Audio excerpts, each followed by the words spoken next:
Hello, my name is Ken Bogen. I'm going to be talking about Mathematica applications to quantitative toxicology and environmental health risk assessment.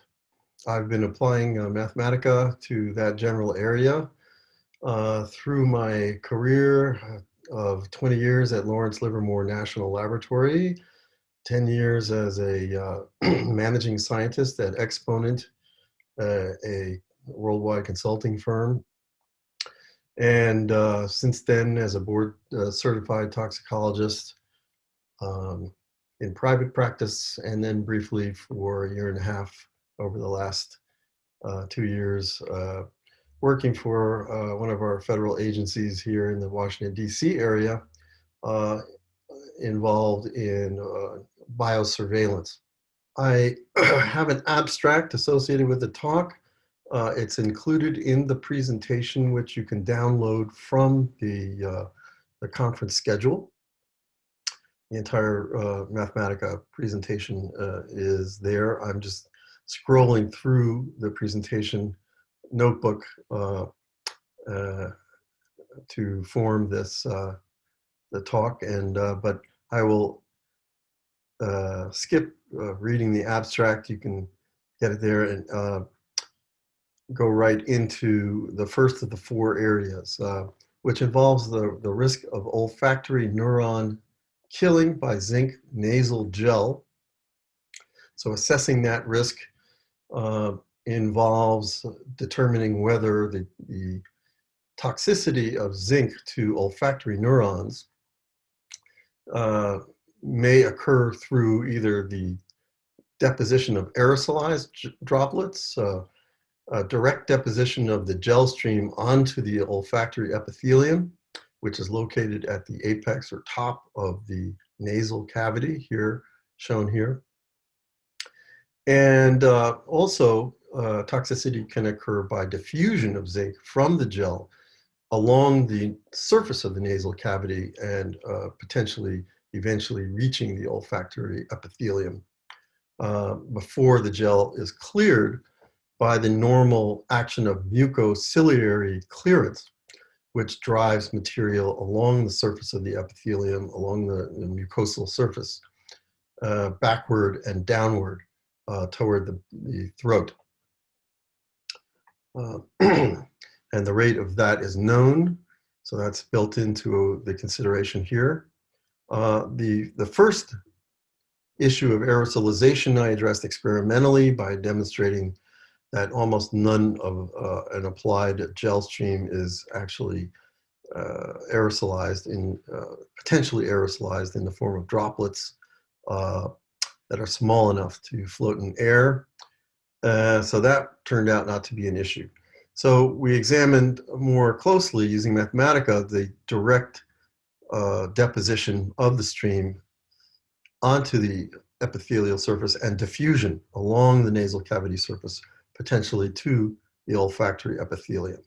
Now, zinc toxicity is defined in terms of toxic load, which is the product of a power of concentration times time. And it was using available experimental data able to characterize the toxic loads, toxic load magnitudes that would be likely to kill olfactory human neurons. And so using that information, we could then look at these two issues of direct deposition and diffusion to examine the likelihood of olfactory neuron damage and the anosmia that would cause, which is the loss of the sense of smell, to define the potential for that outcome quantitatively. And so here, what we did to do this was use a very detailed model published by a group in Canada in 2009 involving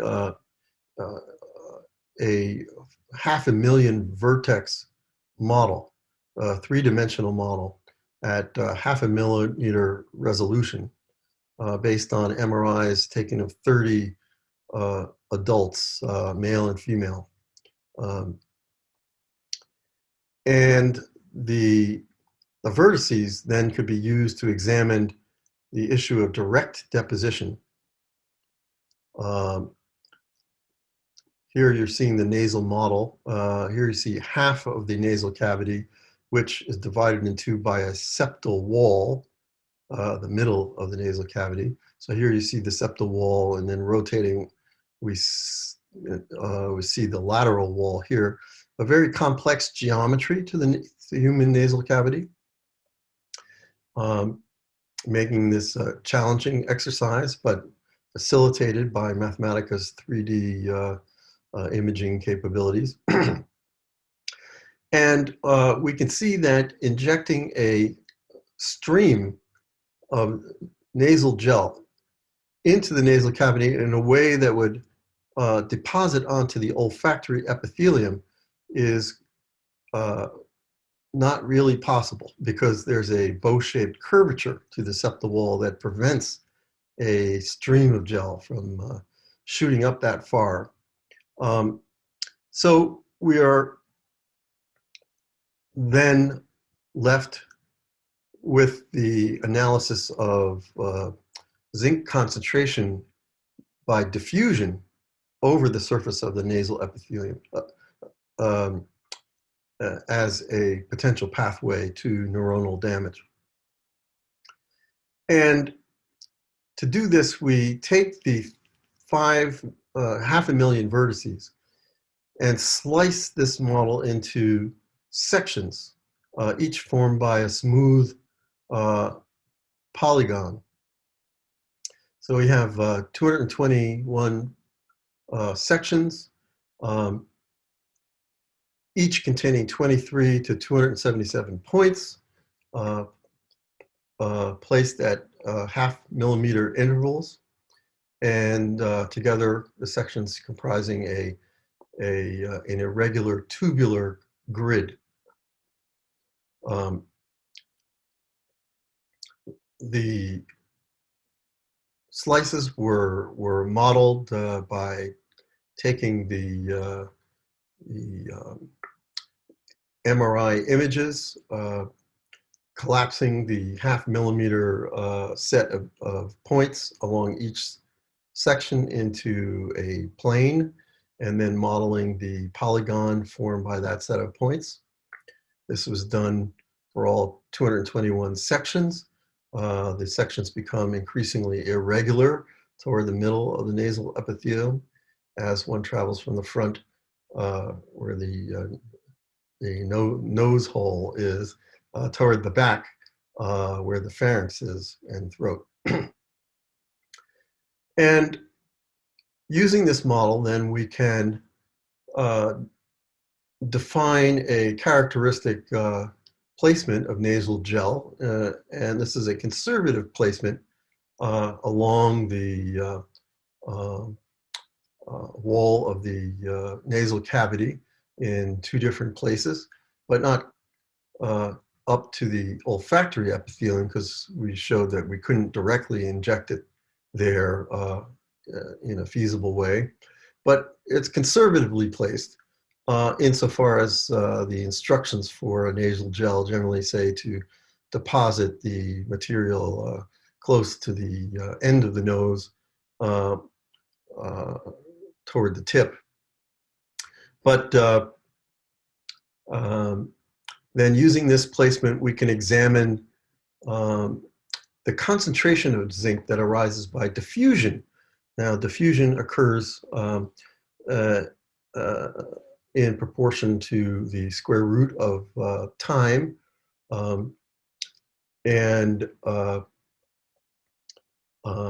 What we were able to do using by physically modeling the process of diffusion in a layer that has the shape of this complicated nasal surface geometry is look at what happens to that concentration around the gel as the gel is pushed back by mucociliary clearance over time, 3 minutes, 10 minutes, 20 minutes, 60 minutes, And here you're seeing the nasal surface inverted, so you're seeing the apex at the bottom of this solid space, and our target olfactory epithelial regions are shown as blue stripes on the floor of this space. And the concentration of zinc on a logarithmic scale is shown vertically. And what you see is that after the gel is deposited, the mucociliary clearance generally avoids nearly all of the olfactory target area, demonstrating that there is extremely low likelihood of significant um, olfactory loss due to gel deposition, and thus low likelihood of anosmia as a result. The second area that I will illustrate involves biosurveillance. And one of the ways that biosurveillance is done is by following emergency medical service events that occur in the United States. And there is a network linking information about these events that are occurring in about half the United States at this point. And so the event-specific information is collected on a near real-time basis and available for analysis. Here you're seeing as an example a constitutional syndrome occurring in the counties comprising Chicago over 60 to 90 days in the recent past. And what we have here is a summary of how these kind of historical patterns of syndromic occurrence of EMS events has been characterized for 5 different syndromes and 6 different locations for urban areas and 2 states.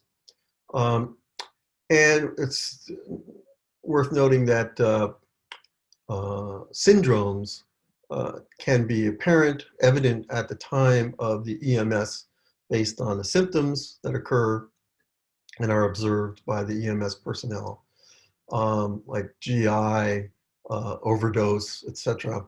But also syndromes can be hypothesized based on symptomatic observations that are then coded and posited to be a syndrome, such as the occurrence of COVID-19, the source of the current pandemic. And so here is just a summary of the different kind of historic patterns that can pertain to these different locations and syndromes.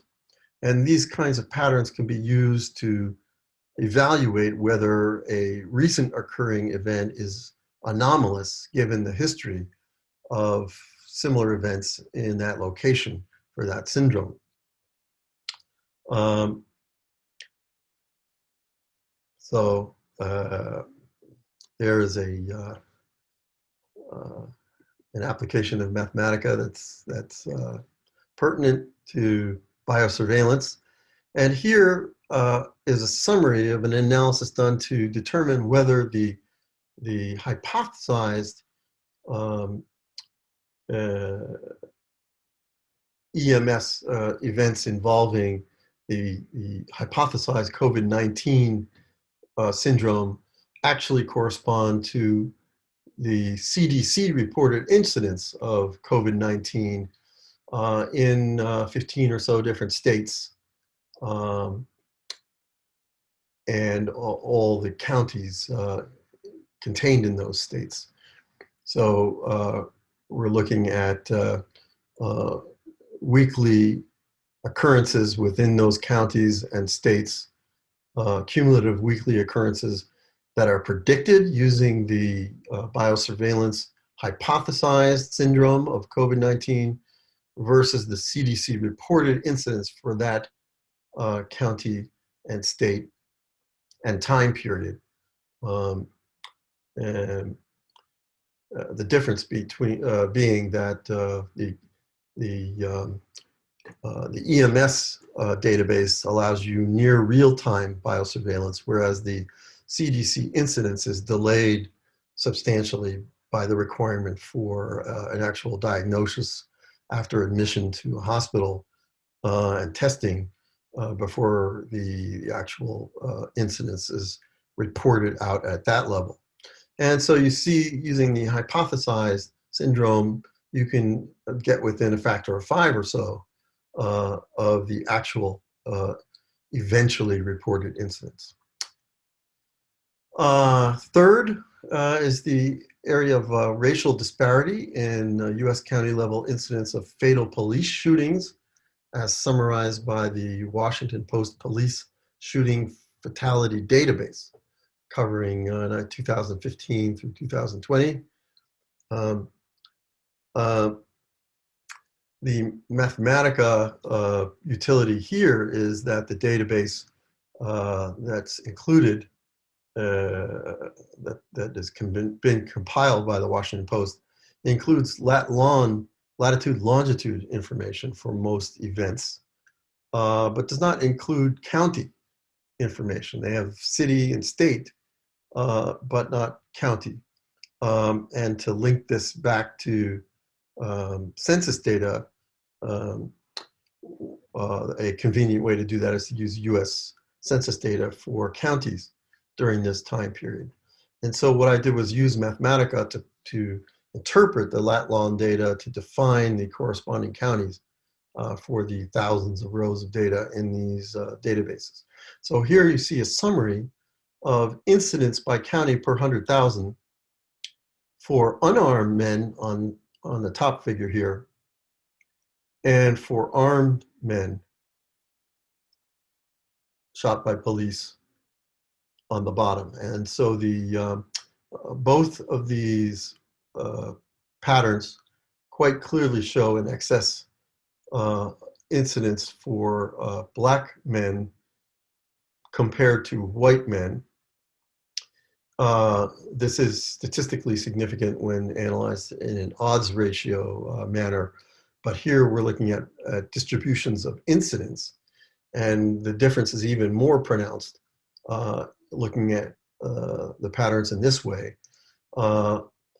particularly for unarmed men, where you see about an 8-fold difference in average incidence, and then for armed men, about a 5-fold difference. The odds ratio is about 4 when analyzed using contingency tables, using the summary data rather than the incidence by county. So this is another interesting application of Mathematica. There, the Mathematica's ability to interpret lat-long positions and corresponding counties was a key utility. Finally, Mathematica is something I've used to compare the plausibility and applicability of different competing models of cancer in view of relevant experimental cancer bioassay data. The 75-year-old two-stage somatic mutation clonal expansion theory of cancer, referred to in shorthand as the somatic mutation model, views the critical events in cancer to be an accumulation of critical of mutations of critical oncogenes. So you're damaging DNA, causing mutations of critical genes that govern cell proliferation and cell suicide, or called apoptosis. These are two fundamentally important processes that govern cell replication, and oncogenes are known to be associated with those two processes. And it's been posited that mutating as few as two critical oncogenes may be sufficient to generate a tumor cell from a normal cell in a variety of tissues, really all tissues subject to tumorigenesis. And this model is known more recently as the MVK model, in that the original model posited shortly after the structure of DNA was published in 1954 by Watson and Crick.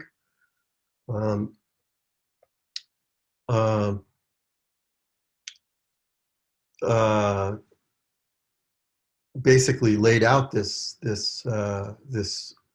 interpretation of cancer. Basically used that information concerning DNA to infer that as few as two mutations could lead to cancer and be consistent with data on human incidence of cancer in terms of pattern over time, by allowing for the fact that pre-cancers or pre-malignant cancers that have gotten the first mutation but not the second could clonally expand and proliferate before they acquire one of them acquires the second critical mutation. And that generates a pattern consistent with most human cancers. Mogavkar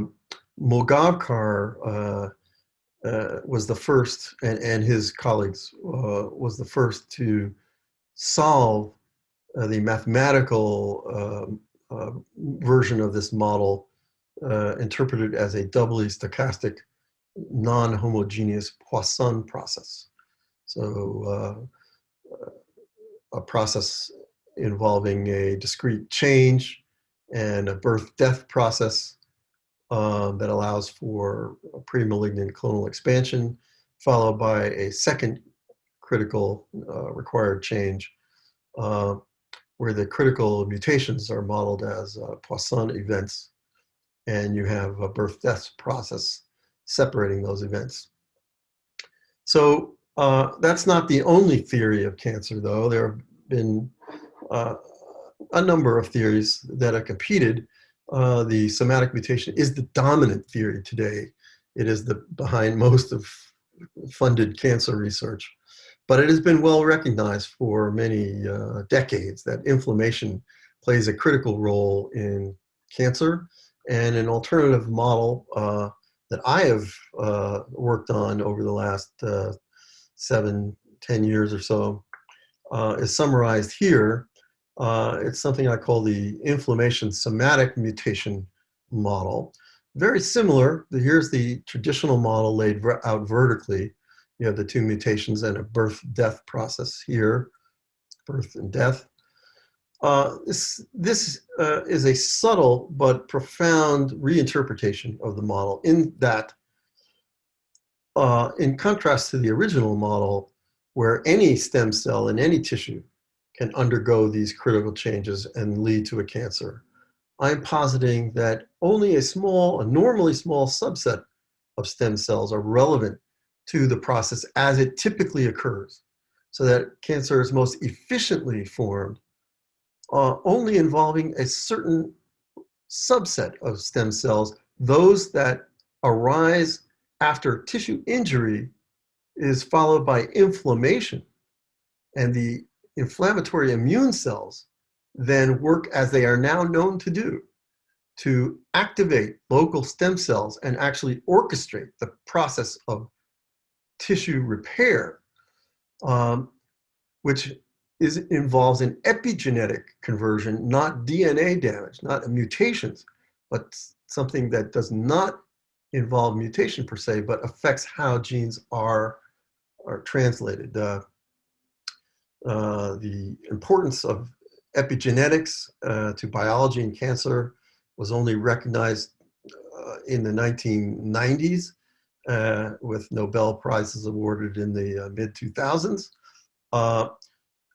There's a exploding literature showing how epigenetic dysregulation can seems to be an important factor in cancer. This postulates how this could actually occur. Well, it turns out an important rat bioassay study was published in 2014 by a group at Dartmouth and Johns Hopkins studying chemoprevention of aflatoxin-induced liver cancer. So aflatoxin is a chemical associated with molds of grains. It is a potent carcinogen, particularly to liver, but also other tissues. Known to be a potent rat carcinogen and also a highly potent mutagen. Damages DNA. It binds onto DNA, makes it difficult to replicate, causes damage and mutations. So it's always been thought that the mutations are what cause the tumors. But this group compared rats exposed to aflatoxin only when they are young, juveniles, for 4 weeks. They exposed them to enough aflatoxin to give nearly all of them liver cancer. And then they compared those rats to a similarly exposed group, exposed to aflatoxin the same way, but also exposed to a very potent anti-inflammatory triterpenoid agent. And after that, they looked at DNA damage and liver tumors. So the amazing thing about this study is that compared to all the liver cancer shown in the aflatoxin-exposed group, the group that got the same aflatoxin at the same time, but also at the early juvenile stage was also exposed to the anti-inflammatory agent, got no liver tumors.